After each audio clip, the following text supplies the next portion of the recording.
Daftar pemilih tetap di Kabupaten Tanjung Jabung Timur bertambah 395 pemilih. Awal September penyaluran kredit usaha rakyat mencapai 4,62 triliun rupiah.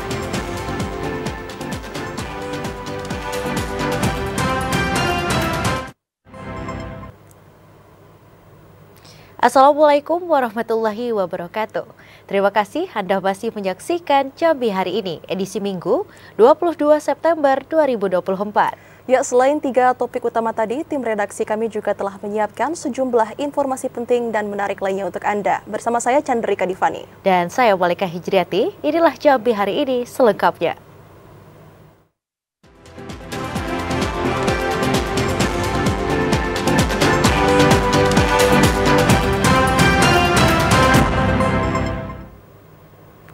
Mengawali Jambi Hari Ini, Saudara, luasan lahan kebakaran hutan di Provinsi Jambi kembali bertambah. Hingga saat ini luasan lahan yang terbakar mencapai 978,04 hektar.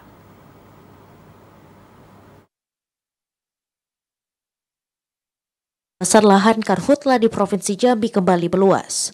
Meluasnya lahan yang terbakar itu disinyalir disebabkan menurunnya intensitas curah hujan sejak beberapa hari terakhir. Hingga saat ini, luasan lahan yang terbakar mencapai 978,04 hektar atau mengalami penambahan berkisar 13 hektar. Penambahan luasan lahan yang terbakar ditemukan di wilayah Desa Senaung, Kecamatan Jambi Luar Kota, Kabupaten Muaro Jambi, dengan luas lahan terbakar mencapai 0,07 hektar. Kecamatan Tabir, Kabupaten Merangin 1 hektar, Desa Ulak Makam, Kecamatan Tabir Ilir, Kabupaten Merangin 2,5 hektar. Desa Langgas, Kecamatan 7, Koto Ilir, Kabupaten Tebo 1,5 hektar. Desa Teluk Kecimbung, Kecamatan Batin 8, Kabupaten Sarolangun 1 hektar. Kelurahan Limbur, Kecamatan Batin 9, Kabupaten Sarolangun 2 hektar. Desa Teluk Tigo, Kecamatan Cermin dan Gedang, Kabupaten Sarolangun 1 hektar. Desa Muara, Kecamatan Tabir Barat, Merangin 1 hektar. Desa Bungku, Kecamatan Bajubang, Kabupaten Batanghari 3 hektar. Dan Desa Benteng Rendah, Kecamatan Mersam, Kabupaten Batanghari 0,8 hektar. Asyar, TVRI Jambi melaporkan. Sementara itu, Saudara, BMKG Sultan Taha Jambi mengimbau masyarakat untuk mewaspadai munculnya bencana hidrometeorologi saat peralihan musim. Tak hanya banjir, masyarakat juga harus mewaspadai tanah longsor saat hujan. Kepala BMKG Sultan Taha Jambi Ibnu Sulistiono mengatakan, awal musim penghujan di wilayah Provinsi Jambi diprediksi terjadi pada dasarian ketiga bulan September 2024. Adanya anomali iklim global La Nina yang sangat berpengaruh pada kondisi cuaca di tanah air akan menambah potensi curah hujan di wilayah Provinsi Jambi. Penambahan curah hujan itu terjadi saat puncak musim penghujan yang diprediksi akan berlangsung pada November hingga Desember 2024. Potensi hujan diperkirakan dapat terjadi dengan intensitas sedang hingga deras, dengan fenomena ekstrim yang disertai petir dan angin kencang. Kewaspadaan dini munculnya bencana hidrometeorologi pada musim penghujan perlu dilakukan untuk meminimalisasi dampak bencana hidrometeorologi. Untuk puncak musim hujan di Provinsi Jambi perlu diwaspadai di bulan November. Sebagian besar di bulan November, namun ada sebagian besar yang sebagian kecil lagi di bulan Desember 2024. Baik, perlu diwaspadai karena puncak musim hujan ini di Jambi di bulan November dan Desember 2024. Ibnu Sulistiono mengimbau masyarakat untuk meningkatkan kewaspadaan akan munculnya bencana saat puncak musim penghujan. Randy Arta, TVRI Jambi melaporkan. Ya, Saudara, Anda memasuki segmen Jambi Hari Ini menuju Pilkada 2024. Setelah melakukan pleno daftar pemilih tetap atau DPT di tingkat kabupaten, KPU Batanghari menetapkan 218.007 jiwa masuk dalam DPT. Pada Pilkada serentak tahun 2024, jumlah DPT mengalami pengurangan dari daftar pemilih sementara.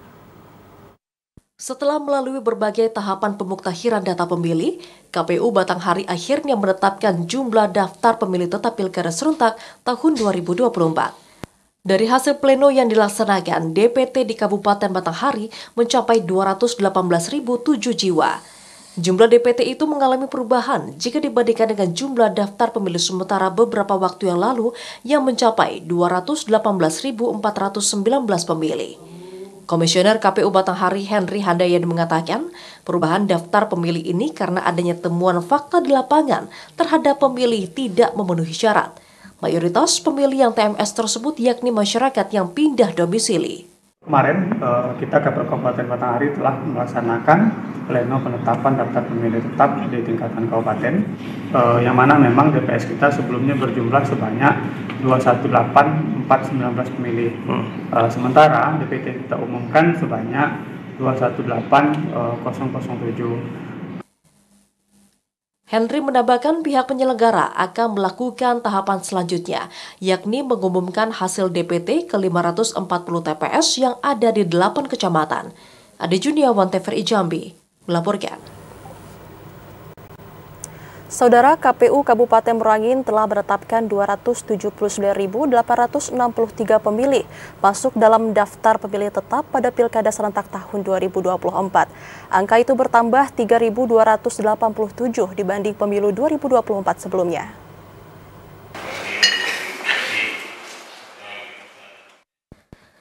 KPU Kabupaten Merangin telah menetapkan daftar pemilih tetap atau DPT Pilkada serentak tahun 2024 mencapai 279.863 pemilih. Terdiri dari 141.399 pemilih laki-laki dan 138.464 pemilih perempuan. Ketua KPU Merangin, Albert Trisman, mengatakan, jumlah DPT pada Pilkada serentak tahun 2024 meningkat 3.287 pemilih dibanding pemilu 14 Februari lalu. Penambahan jumlah DPT ini karena adanya data pemilih baru seperti warga yang baru memiliki kartu tanda penduduk dan warga yang pindah domisili ke Merangin.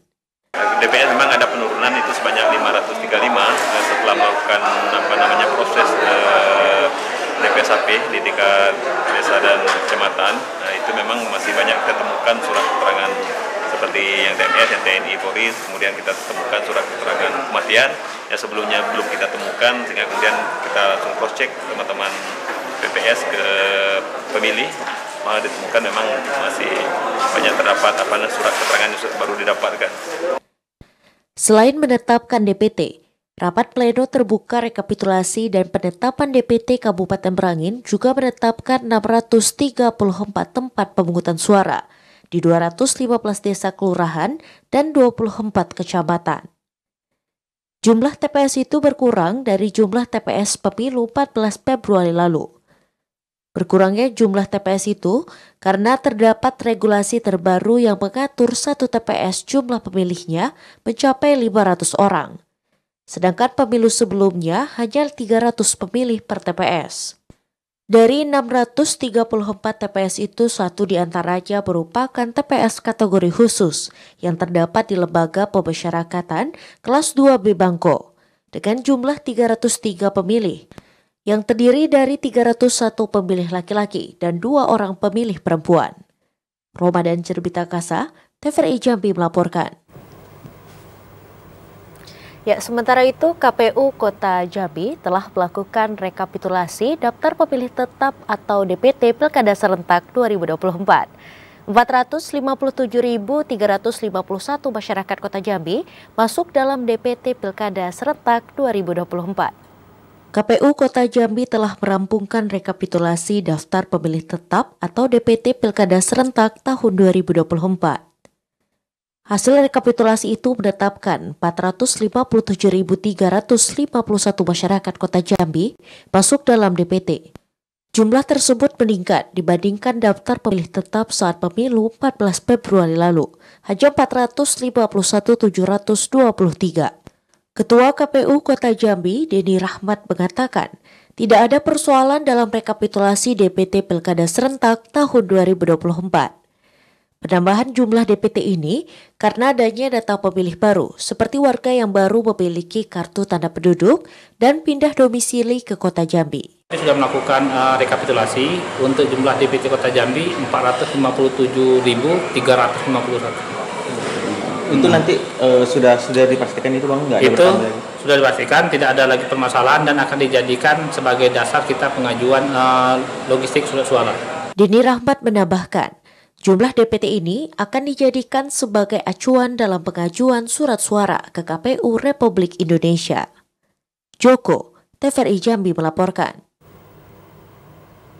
Kita ke Tanjung Jabung Timur. Saudara, jumlah daftar pemilih tetap di Kabupaten Tanjung Jabung Timur naik dibandingkan jumlah DPT pemilu 14 Februari lalu.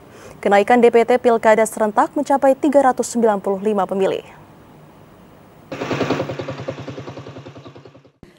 KPU Kabupaten Tanjung Jabung Timur telah menetapkan jumlah daftar pemilih tetap atau DPT Pilkada serentak 27 November mendatang.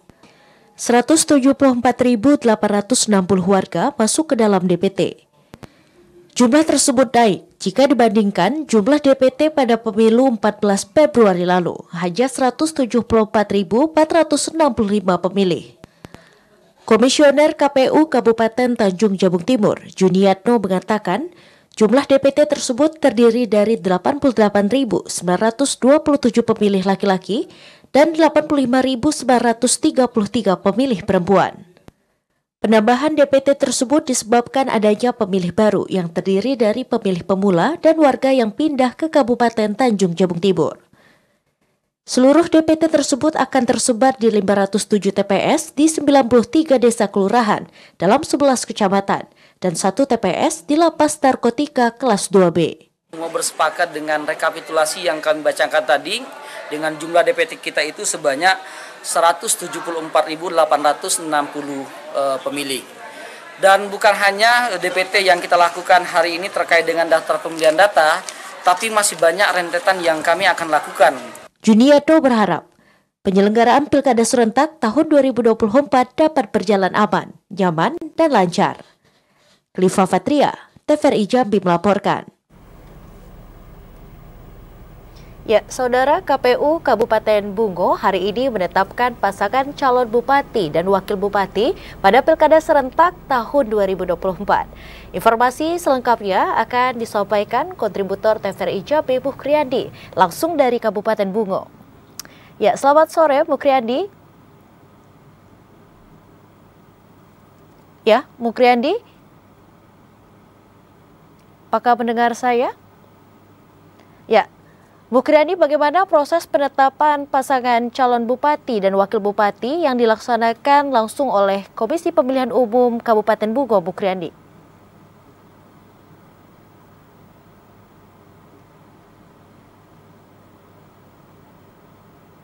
Baik, halo? Ya, sudah terdengar Mukriandi? Sudah. Ya, silakan.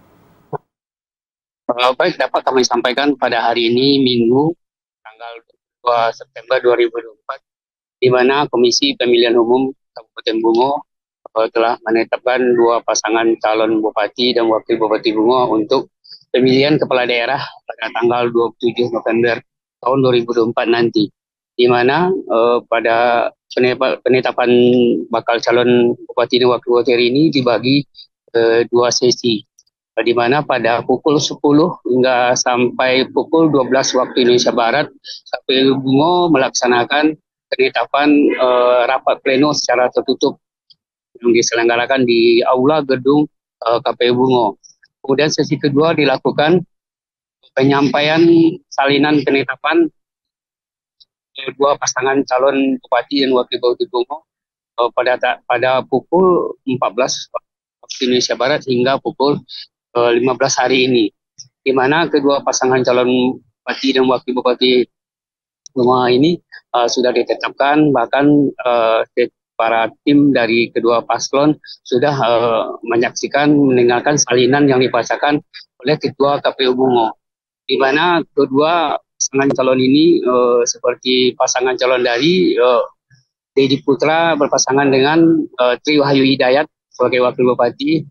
Satu pasangan ini diusung dengan 7 partai pengusung, yakni Partai Amanat Nasional, Partai Golkar, Partai PKS, Partai PKB, Partai PSI, dan Partai Umat. Sedangkan paslon satu lagi yakni Jumion Aguza berpasangan dengan Maidani sebagai wakil Bupati Bungo diusung oleh 10 partai yang ada di Kabupaten Bungo, seperti Partai Golkar, seperti Partai Demokrat, Partai Gerindra, Partai Hanura, Partai P3, Partai Perindo, Partai Gelora, Partai PKN, Partai PBB, dan Partai Buruh. Di mana kedua pasangan calon bupati dan wakil bupati ini hari ini sudah ditetapkan sebagai bakal calon yang secara resmi ditetapkan oleh Komisi Pemilihan Umum Kabupaten Bungo. Demikian. Ya, selanjutnya Bu Kriandi, bagaimana tindak lanjut dari proses penetapan pasangan calon bupati dan wakil bupati ini, Bu Kriandi? Baik, dapat kami sampaikan tindak lanjut dari penetapan calon bupati dan wakil bupati Kabupaten Bungo pada pilkada tahun ini, di mana barusan pukul 13 lewat waktu Indonesia Barat di KPU, di gedung Aula KPU. Dua pasangan calon bupati Bungo dan wakil bupati Bungo sudah menerima secara langsung salinan penetapan untuk bakal calon bupati dan wakil bupati.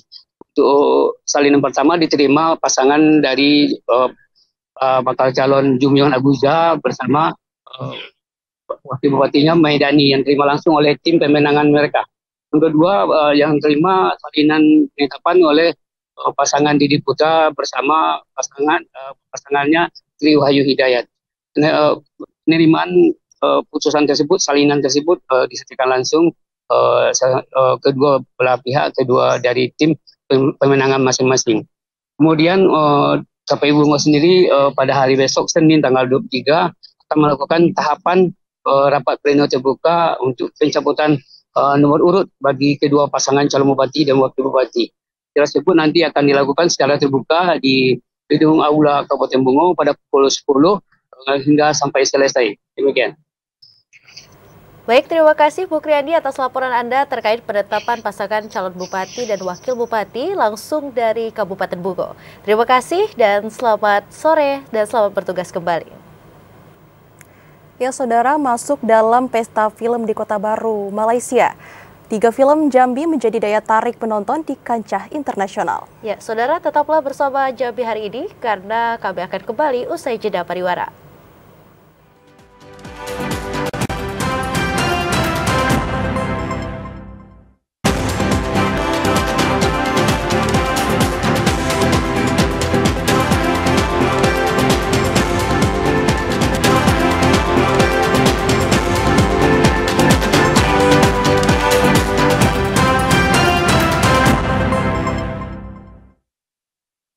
Masih di Jambi hari ini, saudara, meningkatkan semangat dan produktivitas petani dalam memajukan hasil pertanian tentu menjadi impian bagi para petani. Petani berharap pemerintah hadir dalam kesulitan yang mereka hadapi saat ini.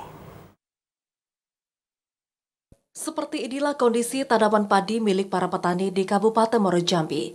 Sawah tak ada hujan yang semula dilanda kekeringan akibat musim kemarau sejak 2 bulan yang lalu.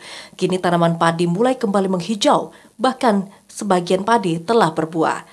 Tanaman padi yang mulai subur dan berbuah kini dihadapi hama burung dan walang sangit seperti petani padi di Desa Senau, Kecamatan Jambi Luar Kota, Kabupaten Muaro Jambi. Untuk bisa mengusir hama yang menyerang, para petani harus ekstra ke sawah untuk bisa menjaga tanaman padi yang mulai berbuah. Petani berharap pemerintah dapat memberikan bantuan jaring pukat dan membangun embung agar mereka dapat menanam padi 2 hingga 3 kali dalam 1 tahun. Itulah minta, kalau ada minta jaring untuk akan padi akan naik lagi kan, buah lagi. Sekarang belum buahnya, belum ada. Iya. Sedikit berkurangnya.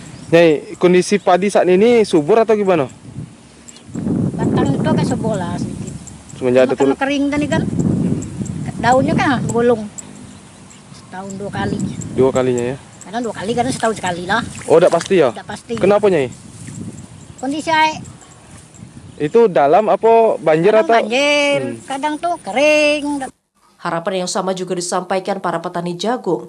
Petani berharap ada bantuan bibit jagung yang berkualitas dan obat pembasmi hama dari pemerintah. Tanaman jagung milik para petani hasilnya jauh menurun karena jagung yang mereka tanam tidak berbuah dan sebagian telah membusuk. Seperti apa? Entah kalau dapat bantuan bibit, pupuk, dan obat hama. Hamanya seperti apa kita, Pak? Hama ulet. Itu apa yang dimakannya, Pak? Jagungnya. Rusak berarti ya? Kalau sudah rusak dan bisa dijual. Petani berharap ada sinergitas antar petani dengan pihak terkait, terutama pemerintah, dalam mencapai hasil panen yang produktif. Azam Afnan, TVRI Jambi melaporkan. Pemerintah masih terus berupaya untuk memberikan bantuan kepada para pelaku UMKM. Salah satunya melalui pemberian kredit usaha rakyat atau KUR melalui perbankan. Hingga awal September 2024, penyaluran KUR di Provinsi Jambi mencapai 4,62 triliun rupiah. Direktorat Jenderal Perbendaharaan DJPB Provinsi Jambi mencatat, penyaluran kredit usaha rakyat atau KUR di Provinsi Jambi hingga 4 September 2024 mencapai 4,62 triliun rupiah dengan jumlah 57.690 debitur. Kakanwil DJPB Provinsi Jambi, Burhani AS mengatakan, penyaluran KUR di Provinsi Jambi pada tahun ini ditargetkan mencapai 5,94 triliun rupiah. Penyaluran KUR terbanyak terdapat pada skema mikro di sektor perdagangan besar, termasuk UMKM, sektor pertanian, perkebunan, dan perhutanan. Pemanfaat KUR terbanyak terdapat di Kabupaten Muaro Jambi, dengan total realisasi mencapai 705,56 miliar rupiah, dengan 8.599 debitur. Sementara, penyaluran KUR terendah terdapat di Kabupaten Tanjung Jabung Timur, hanya 64,8 juta rupiah. Ada 57.690 debitur ya, dengan nilai 4,62 triliun. Itu posisi yang kita ambil datanya pada 4 September. Ya. Burhani AS menambahkan, ke depan pihaknya akan melakukan tindak lanjut maupun kolaborasi di daerah yang realisasi KUR-nya masih sedikit. Yogi Rabadani, TVRI Jambi melaporkan. Saudara, 3 film Jambi dengan judul Mendayung Harapan, Langit Tak Berujung, dan Batanghari Tidak Pernah Ingkar Janji masuk dalam Pesta Film Kota Baru di Malaysia. 3 film tersebut dapat menarik negara lain karena tradisi dan budaya lokal masyarakat Jambi yang unik.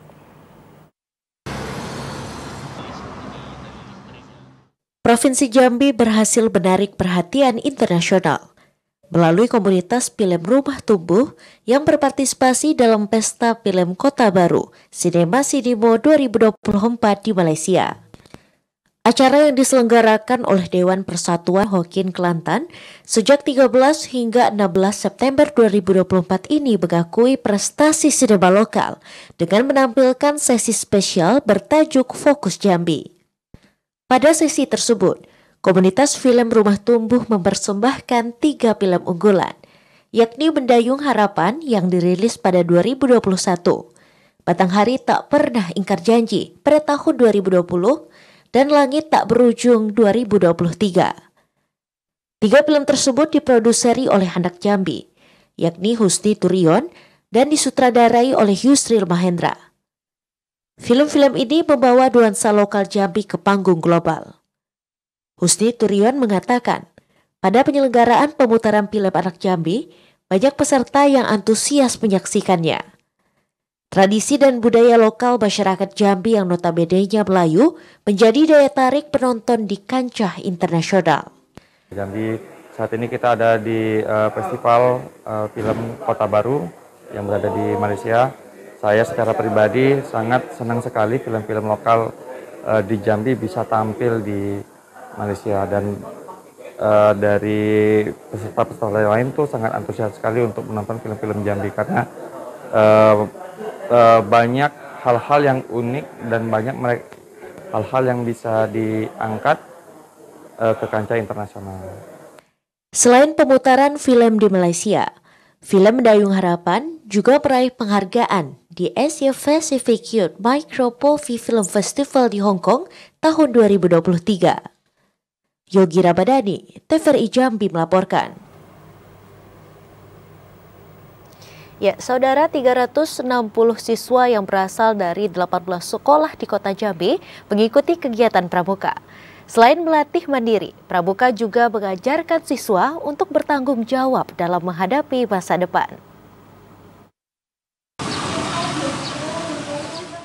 360 siswa-siswi yang berasal dari 18 sekolah tingkat SMP di Kota Jambi antusias mengikuti kegiatan pramuka yang digelar di SMA Negeri 11 Kota Jambi.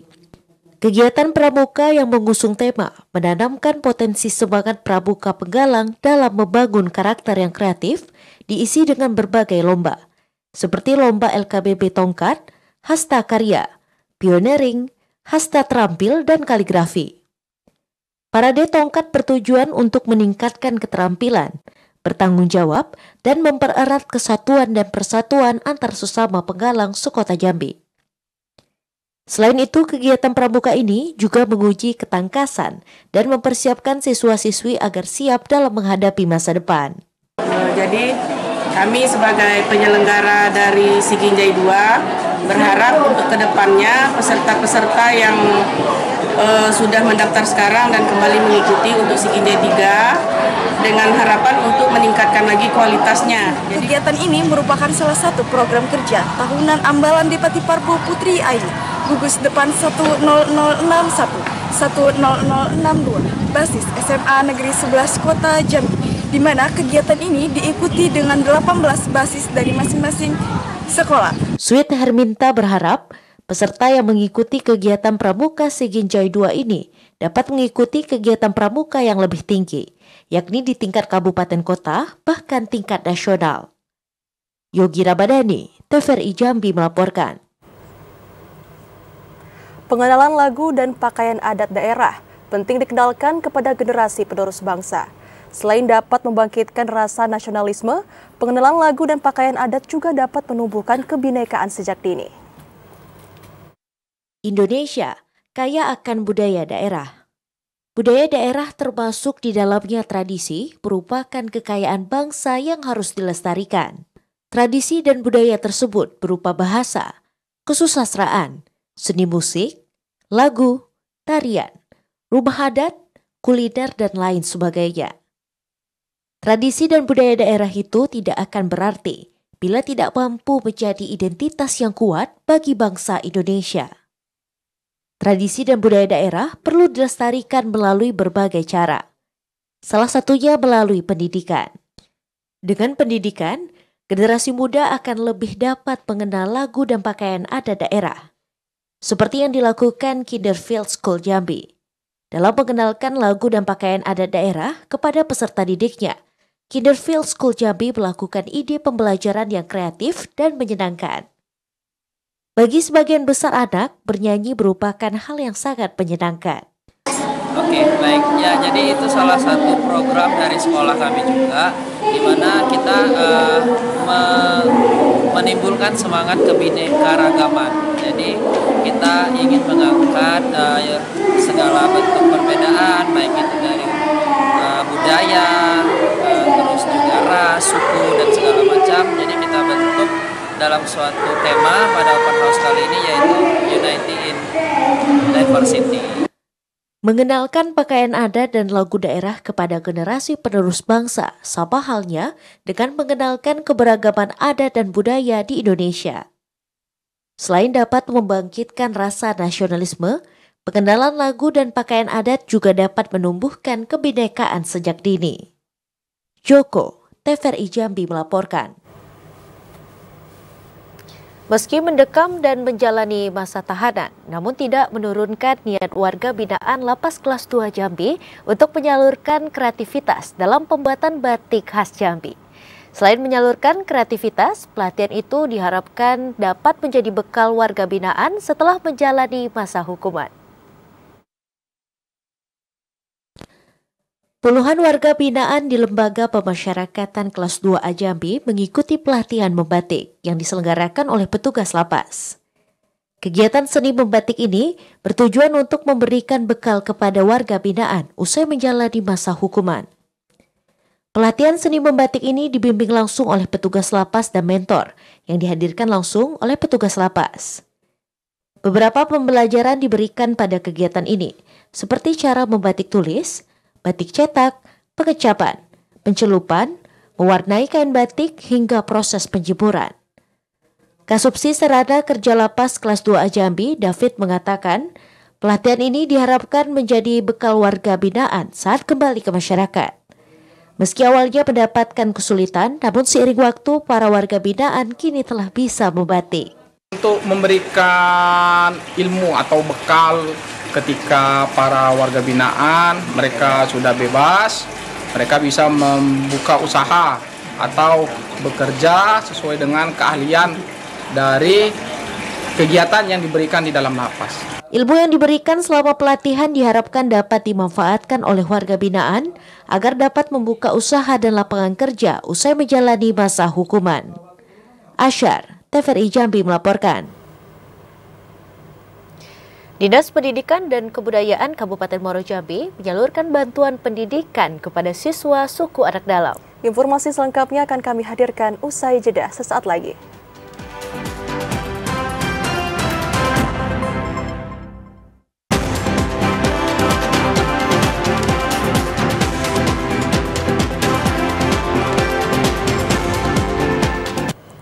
Ya, terima kasih saudara, Anda masih menyaksikan Jambi hari ini dalam segmen advertorial. Ya, pemerintah Kabupaten Muaro Jambi memberikan perlengkapan sekolah gratis kepada siswa sekolah dasar. Secara simbolis, bantuan seragam diberikan Kadisdikbud Firdaus kepada siswa suku anak dalam di Kecamatan Bestong. Sebagai bentuk komitmen nyata dukungan semangat belajar dan kesetaraan siswa di sekolah, Dinas Pendidikan dan Kebudayaan Kabupaten Muaro Jambi kembali menyalurkan bantuan seragam sekolah. Kali ini, bantuan diserahkan kepada siswa di SD Negeri 238 Jogan Sugandi, Kecamatan Mestong. Siswa di SD Negeri 238 tersebut sebagian besar merupakan siswa suku anak dalam. Kadisdikbud Firdaus berharap bantuan seragam sekolah itu dapat memotivasi para siswa untuk giat belajar. Bantuan seragam juga akan dibagikan kepada siswa-siswi di SD negeri yang tersebar di 11 kecamatan. Bantuan berupa seragam sekolah dan perlengkapan sekolahnya, kita mengharapkan ada semangat dan motivasi anak-anak kita untuk lebih giat lagi hadir dan belajar ke sekolah. Harap dukungan dari orang tua untuk memberikan semangat dan motivasi kepada anaknya, karena kita ketahui untuk membangun pendidikan tidak hanya menjadi tugas pemerintah, tapi juga ada peran orang tua. Setelah memberikan bantuan, Firdaus langsung berbaur dan menyapa para siswa. Dalam dialognya, Firdaus menyampaikan agar siswa-siswi tidak bolos sekolah dan tidak tawuran. Para siswa penerima bantuan mengaku sangat senang dan berjanji untuk semangat mengikuti proses belajar di sekolah. Bantuan yang diterima tersebut diantaranya pakaian sekolah, tas, ikat pinggang, dan peralatan lainnya. Azam Afnan, TVRI Jambi melaporkan. Ya pemirsa, setelah jeda pariwara berikut ini, kami akan kembali dengan sejumlah informasi pelaksanaan MTQ ke-53 tingkat Provinsi Jambi. Berikut langsung dari Kabupaten Kerinci.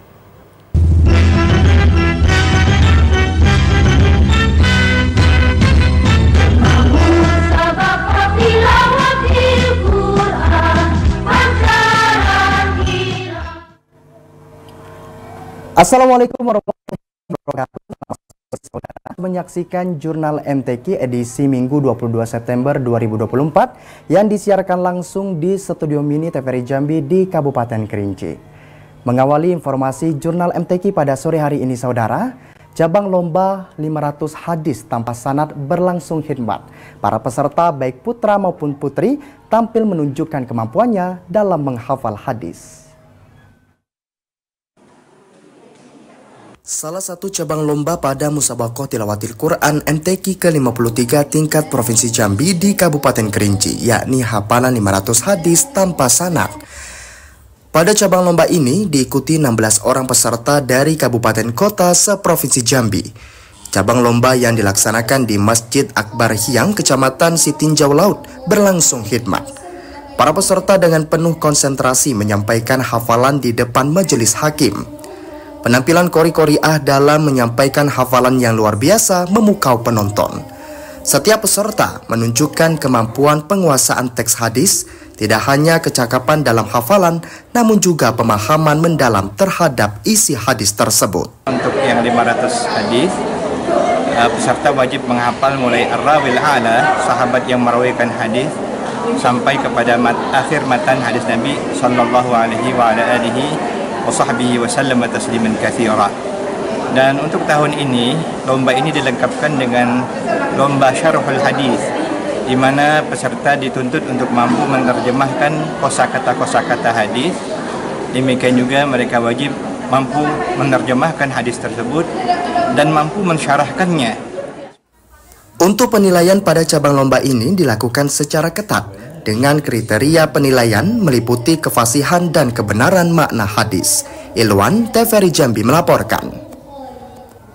Sementara itu, saudara, cabang lomba tafsir Al-Quran pada MTQ ke-53 tingkat Provinsi Jambi diikuti oleh 15 peserta. Dan pada cabang lomba tafsir Al-Quran dikategorikan dalam 3 bahasa, yaitu bahasa Indonesia, Arab, dan juga Inggris. Musabaqah Tilawatul Quran MTQ ke-53 tingkat Provinsi Jambi di Kabupaten Kerinci kembali mencuri perhatian masyarakat. Salah satunya di cabang lomba unggulan, yaitu cabang tafsir Al-Quran. Pada cabang ini, 15 peserta perwakilan kabupaten kota seprovinsi Jambi diuji dalam 3 kategori bahasa, yaitu bahasa Indonesia, bahasa Arab, dan bahasa Inggris, yang berlangsung di Masjid Raya Desa Sebukar, Kecamatan Tanah Cogo. Para peserta lomba diuji kemampuannya oleh Dewan Hakim dalam memahami dan menjelaskan isi kandungan Al-Quran dengan menggunakan bahasa yang dilombakan. Tahap pertama ini bisa menyelesaikan pertanyaan dari hakim penanya, maka dianggap sudah lolos untuk yang tahapnya. Kemudian pada bagian kedua bidang tafsir itu ada 4 pertanyaan. Pertama berkaitan dengan kosakata atau mufradat atau vocabulary. Yang kedua tentang munasabah atau connection, relation atau correlation between the verses, itu hubungan antara ayat yang dibaca dengan ayat sebelumnya. Setelah itu kalau ada riwayat dari hadis Nabi, asbabun nuzul juga bisa ditampilkan. Lomba tafsir Al-Quran dalam 3 bahasa diharapkan mampu meningkatkan semangat generasi muda untuk terus mempelajari dan mengamalkan ajaran Al-Quran. Ilwan, TVRI Jambi melaporkan. Hari kedua babak penyisihan cabang lomba Khatil Al-Quran golongan dekorasi dan juga kontemporer diikuti oleh 39 peserta dari seluruh kabupaten kota seprovinsi Jambi. Cabang lomba Khatil Quran golongan lomba kontemporer golongan dekorasi masing-masing golongan diikuti oleh 19 peserta dari kabupaten dan kota seprovinsi Jambi. Pada hari kedua cabang lomba Khatil Quran golongan kontemporer dan dekorasi masih berlangsung babak penyisihan. Sementara itu pada hari pertama kemarin telah dilaksanakan cabang lomba Khatil Quran bidang hiasan dan kaligrafi.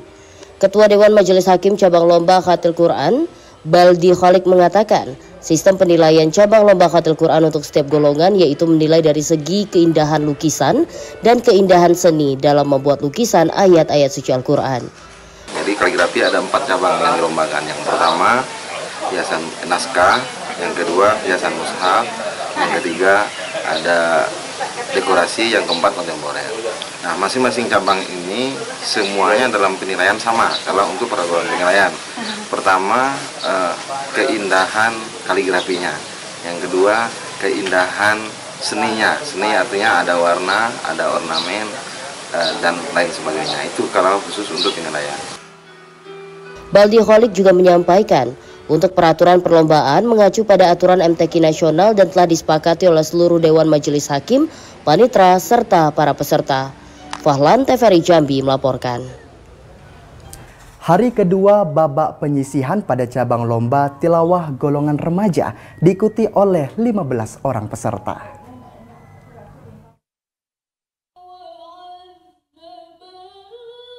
Babak penyisihan hari kedua pelaksanaan Musabaqah Tilawatil Quran ke-53 cabang tilawah golongan remaja diikuti oleh 15 qori dan qoriah.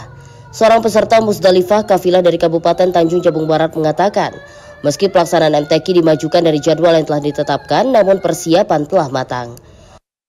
Persiapannya sudah dari lama Kak, dari mulai TC-nya kan berapa tahap sampai ini. Sebenarnya kan kemarin MTQ-nya bulan berapa tuh 11. Cuman dikarenakan dipercepat, persiapannya agak lebih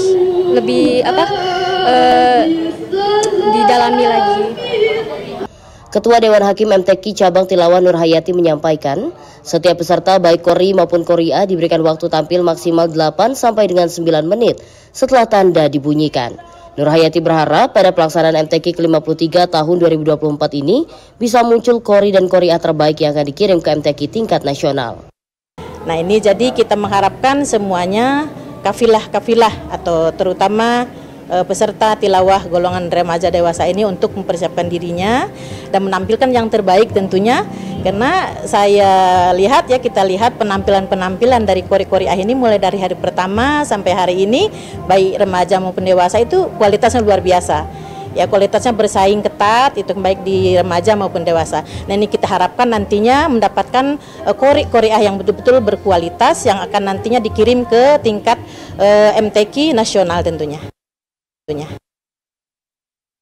Pelaksanaan MTQ ke-53 di Kabupaten Kerinci pada cabang lomba tilawah golongan remaja diikuti oleh 39 orang dari 11 kabupaten kota seprovinsi Jambi. Feni Al-Adli, TVRI Jambi melaporkan. Babak penyisihan cabang lomba Qiraat Murattal Remaja pada MTQ ke-53 tingkat Provinsi Jambi diikuti oleh 12 qori dan qoriah. 12 kafilah pada cabang lomba Qiraat Al-Quran Murattal Remaja berkompetisi untuk menampilkan yang terbaik pada ajang pelaksanaan MTQ ke-53 tingkat Provinsi Jambi di Kabupaten Kerinci. Untuk cabang lomba ini, peserta dituntut mengetahui dan memahami berbagai ilmu dalam pembacaan Al-Quran, sehingga menampilkan kemampuan secara totalitas. Seorang qori utusan Kabupaten Tanjung Jabung Timur, Ilham Aldiansyah mengatakan, telah melakukan persiapan yang matang untuk memberikan yang terbaik bagi Kabupaten Tanjung Jabung Timur. Lomba Qiraat Murattal Remaja ini dibagi menjadi 2 sesi, yakni sesi pertama 12 peserta dan sesi kedua 10 peserta. Persiapannya dengan TC dari Kabupaten Tanjung Jabung Timur dan latihan mandiri setiap hari, di mana itu di tempat Ustadz saya, guru saya dalam latih qiraat, yaitu Ustadz Taufikur Rahman. Kami datang ke sini dengan harapan sebelumnya di tahun kemarin MTQ di Sarolangun itu kami memperoleh peringkat ketiga. Harapan kami di MTQ ke-53 ini semoga Tanjung Jabung Timur bisa memperoleh juara umum. Itu harapan kami.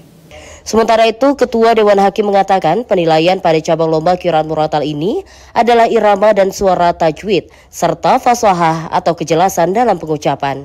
Untuk hari ini cabangnya cabang Murattal Qiraat Remaja. Yang dinilai pertama adalah suara, irama dan suara.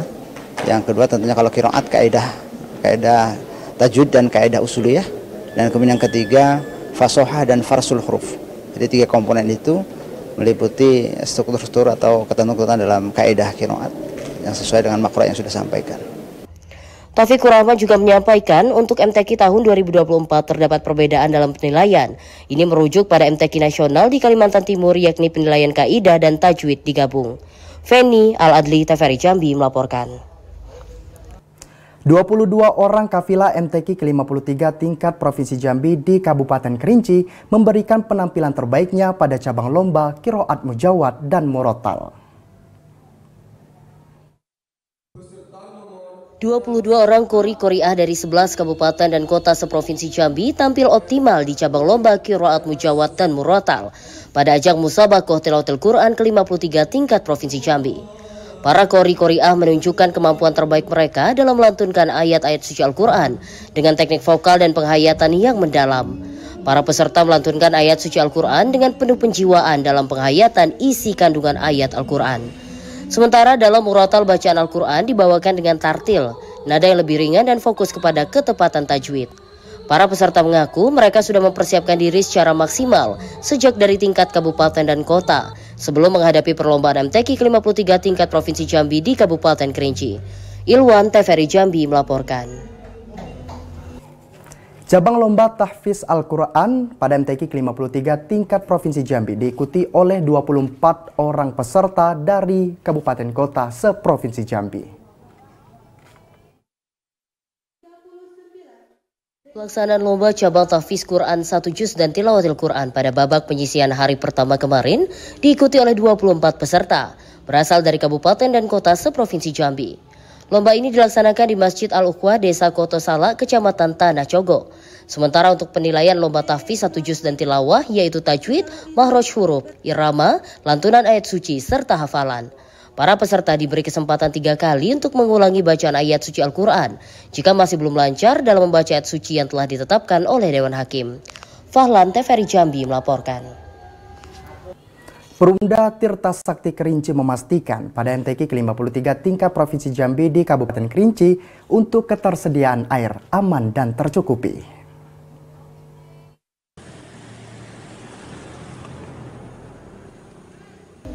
Perusahaan Umum Daerah Air Minum Tirta Sakti Kerinci memastikan ketersediaan air bersih selama pegelaran Musyabakoh Tilawatul Quran MTQ ke-53 tingkat Provinsi Jambi di Kabupaten Kerinci aman dan mencukupi.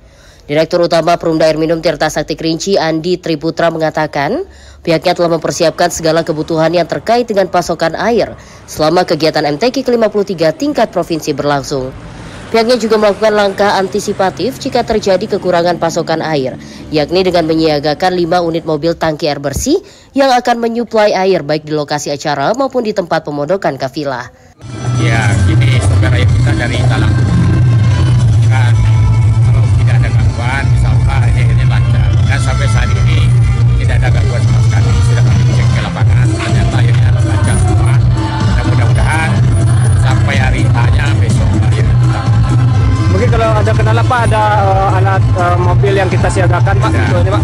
Kita menyiapkan 5 mobil armada pada TNI. Kalau ada gangguan nanti akan kita supaya TNI. Selain menyiagakan mobil tangki air, Dirut Perumda Air Minum Tirta Sakti Kerinci mengaku pihaknya juga akan membuka layanan pengaduan dan para petugas yang akan diturunkan saat terjadi kendala arena utama MTQ di Dermaga Danau Kerinci. Demikianlah jurnal MTQ pada sore hari ini saudara. Selesai jeda kita akan kembali bergabung dengan studio TVRI Jambi di Kota Jambi.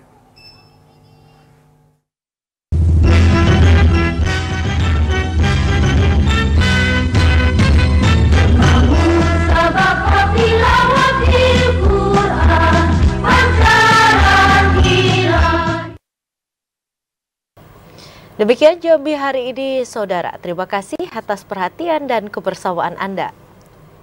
Dan akhirnya saya Chandrika Divani. Dan saya Malika Hijriati bersama kerabat kerja yang bertugas pamit undur diri. Wassalamualaikum warahmatullahi wabarakatuh dan sampai jumpa.